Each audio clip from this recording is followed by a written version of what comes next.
Indonesia di seluruh pelosok negeri ini akan tiba jelang timnas melawan Tiongkok. Ini akan seru, akan menegangkan. Kita akan bahas bagaimana kedua pelatih akan adu strategi bersama dengan analis sepak bola Gita Suwondo dan juga Ketua Paguyuban Supporter Timnas Indonesia Ignatius Indro. Selamat malam Bung Gita, Bung Indro.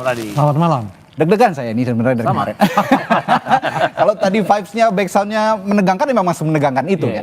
Nah, Bung Gita tadi war dari kedua coach dari Tiongkok, Branko Ivankovic bilang bahwa kita semua 10 pemain akan naik turun.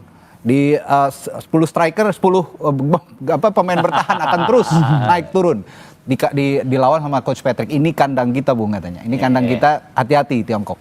Anda melihat kedua war dari coach ini menandakan bahwa mereka keduanya akan bermain menyerang atau bagaimana? Saya sih menganggapnya bahwa mereka war karena apa ya? Mereka desperate untuk mendapatkan 3 poin. Dua-duanya tegang. Karena terutama kalau kita bicara China ya. Mereka praktis benar-benar harus 3 poin. Karena kalau mereka hanya mendapatkan 1 poin, praktis mereka tersingkir. Karena mereka akan ada poin 10 kalaupun mereka menang di pertandingan terakhir. Itu tidak akan mudah untuk bersaing memperebutkan tempat ketiga dan keempat. Tapi kalau Patrick Kluivert sih saya lebih menilainya adalah dia berhati-hati dalam bicaranya. Bahwa dia pernah berantakan pada saat melawan Australia. Dia memperbaikinya melawan Bahrain. Dan dia pasti akan berusaha untuk mengulang apa yang sudah dia lakukan pada saat berhadapan dengan Bahrain. Itu kan kita main hati-hati, kita menunggu di belakang. Dan kalau Ivankovic tadi bilang bahwa akan bermain dengan 10 penyerang, 10 ke belakang, itu sih saya rasa hanya war bahwa dia memiliki pemain yang punya dengan segala macam kemampuannya. Tapi itu sebenarnya tidak terlihat dalam 8 pertandingan China. Mereka lebih defend to counter jadi. Ya ini karena laga hidup mati, war menjadi satu elemen penting seperti. Betul, dan untuk ngomongnya bercanda kan kalau bercanda. Nah, kalau melihat strategi yang akan diterapkan kedua pelatih gitu kira-kira. Kalau dari Patrick Kluivert kemarin kita sempat ngintip-ngintip ada beberapa latihan set piece kan. Iya, betul. Ada juga beberapa skema menambal bolongnya lini pertahanan yang yang di-cover oleh pemain-pemain tengah gitu. Kalau melihat strategi seperti itu, mungkinkah kita akan bermain seimbang antara menyerang dan bertahan atau justru akan full menyerang? Nggak akan sebertahan pada saat berhadapan dengan Bahrain. Tidak akan sebertahan pada saat kita berhadapan dengan Australia dan Arab Saudi pada saat kita clean sheet 3-3 pertandingan itu di GBK ya.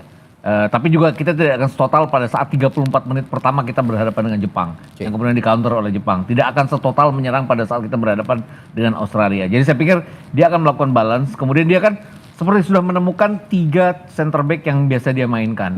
Kalau kita lihat melawan Bahrain kan jelas ada di sana Rizky Ridho, kemudian Jay Ises, ada Justin Hubner. Dan bersama 3 pemain ini selama bermain 3 kali di GBK kan kita selalu clean sheet. 2 kali menang melawan Arab Saudi dan Bahrain, 1 kali imbang melawan Australia. Jadi saya pikir akan seperti itu. Terlepas bahwa ada Miss Hilgers juga, tapi kan kalau kita lihat data dan fakta bahwa 3 pemain ini luar biasa. Ditambah ada Joey Pelupessy kan yang membuktikan bahwa dia bisa menjadi pelapis gelandang bertahan yang cepat mundur ke belakang pada saat dibutuhkan.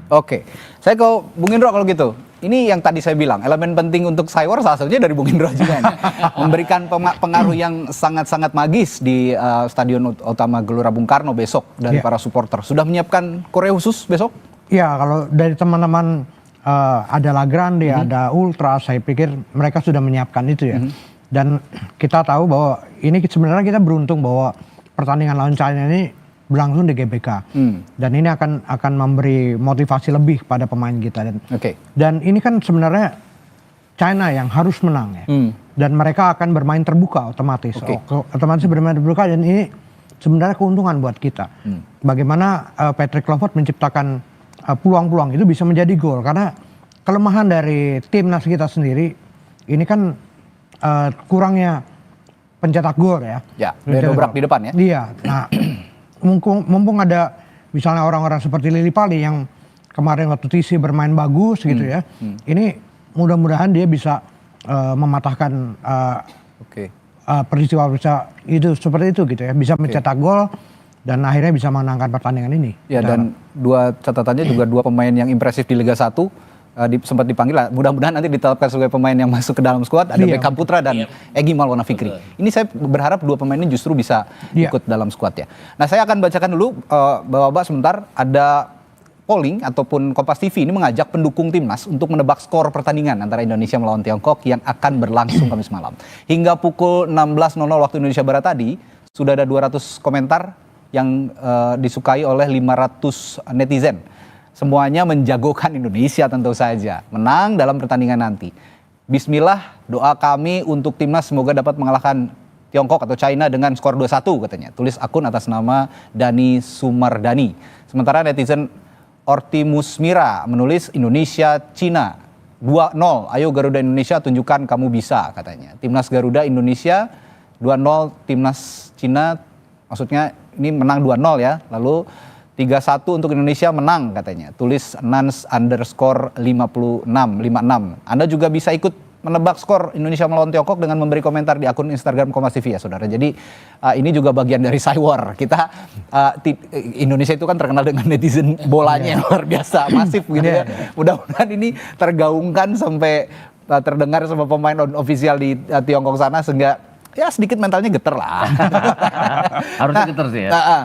Nah kalau kemarin saya melihat ini kita bukan memaksud untuk mengkomparasi tapi final UEFA Champions League kemarin antara Paris Saint-Germain dengan Internazionale Milan. Begitu masifnya para supporter Paris Saint-Germain sehingga Inter juga akhirnya kebobolan 5-0. Apa yang bisa dicontoh dari seorang atau sekelompok supporter seperti kelompok supporter di Paris Saint-Germain? Dia kalau misalnya kalau dia dari supporter kita, kita dikenal bahwa salah satu supporter yang begitu bahkan pertandingan U16 saja udah bisa rame di Indonesia gitu. Ini yang perbedaan fanatisme supporter kita. Ini tentunya akan membantu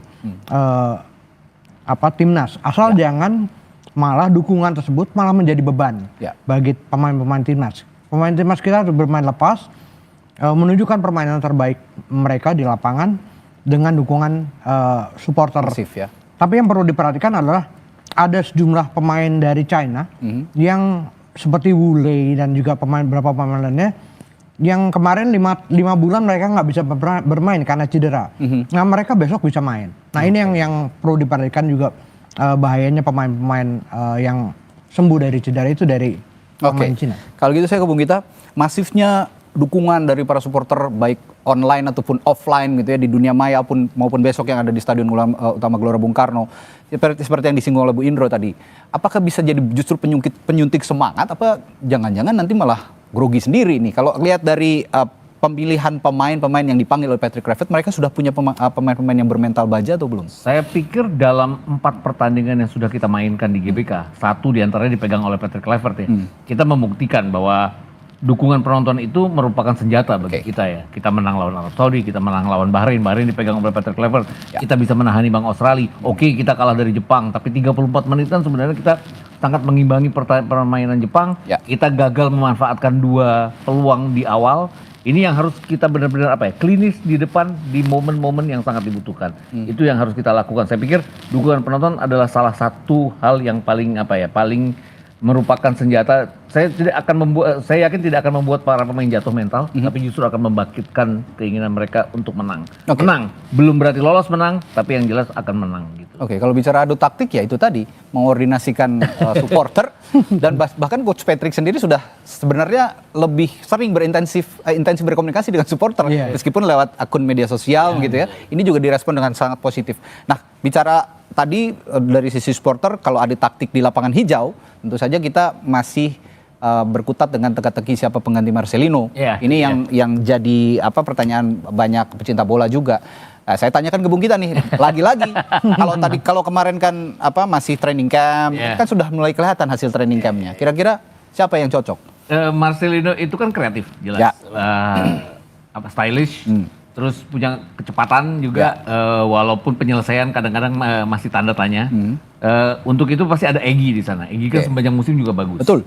Vano dengan pengalamannya. Dan kemarin dicoba tim A lawan tim B kan Vano bikin hat-trick. Jadi saya pikir untuk hal itu mungkin antara Egy dan Vano. Tapi kan Vano bisa dipasang di kiri juga. Kiri kita kan tidak ada Ragnar. Ini yang juga merupakan missing link kita, nggak ada Ragnar. Ada Dean James, tapi Dean James kan lebih ke posisinya back kiri. Ya. Vanu lebih kreatif di sana. Dua pemain sayap kanan dan sayap kiri kreatif ini pasti akan menunjang. Juga ada Yakob Sayuri. Tapi saya lebih berpikir bahwa awalnya saya berpikir Yakob Sayuri karena punya kecepatan. Tapi saya pikir Egy akan di kanan, Lili Pali di kiri. Wah, ini walaupun Lili Pali konfigurasi. sepanjang musim ini tidak menunjukkan performa seperti musim lalu ya, yang luar biasa bersama Borneo. Tapi dia membuktikan di TC di Bali dia sangat baik. Oke, nah tapi ada pertanyaan kemudian selanjutnya. Tom Haye kalau Bung Gita bilang kemarin pemain 70 menit. Iya betul. Kalau Lili Pali gimana, mampu nggak atau 70 menit juga jangan-jangan? Dia nggak pernah terkenal 70 menit ya. Artinya dia secara fisik oke, bisa ya? bermain selama 90 menit. Saya juga bingung kenapa Tom Haye itu benar-benar 70 menit ya. Tapi kan ada Ivar Jenner buat. Ya, kalau ada pelapis begitu. Ada pelapis. Tom Haye juga saya pikir juga akan bisa bertahan selama 90 menit ya jika dibutuhkan. Tidak akan seperti Tom Haye lah ya. Ya. Berarti Lili Pali akan lebih performa fisiknya akan lebih baik lah. Ya, akan lebih baik walaupun dia juga tidak reguler bermain untuk Borneo seperti halnya musim lalu. Tapi seharusnya kalau permainan kolektif kan tidak mengandalkan fisik ya. Harusnya seperti itu. Harusnya begitu. Dan Tom Haye kan juga pada saat lawan Bahrain terbukti bahwa sesudah ada Joao Pelopesi yang membantu dia dengan bertahan, dia kan perannya hanya untuk membawa bola ke depan dan itu benar-benar membuat fisiknya pada saat dia keluar itu kan lebih taktikal, bukan karena dia kelelahan saat itu. Belum lagi suntikan dukungan dari supporter, mungkin fisik nggak jadi masalah kalau supporternya terus gitu kan, kasih semangat. Ngomong-ngomong besok ada tifo yang disiapkan nggak? Tifo apa sih? Ada bocoran nggak? Wah, kalau itu kalau dibocorkan tentunya nggak surprise ya. Tapi katanya besar banget ya. Yang pasti ukurannya raksasa dan bisa bikin, kalau kata anak sekarang, jiper. Gitu. Bisa bikin jiper semua supporter. Ada kalimat terakhir untuk menjelang laga besok, Bung Indro silakan. Iya, saya pikir kalimatnya adalah jangan sampai dukungan ini menjadi beban. Ya. Pemain harus bermain lepas, menunjukkan permainan terbaik mereka di antara belakang, tengah maupun depan ya.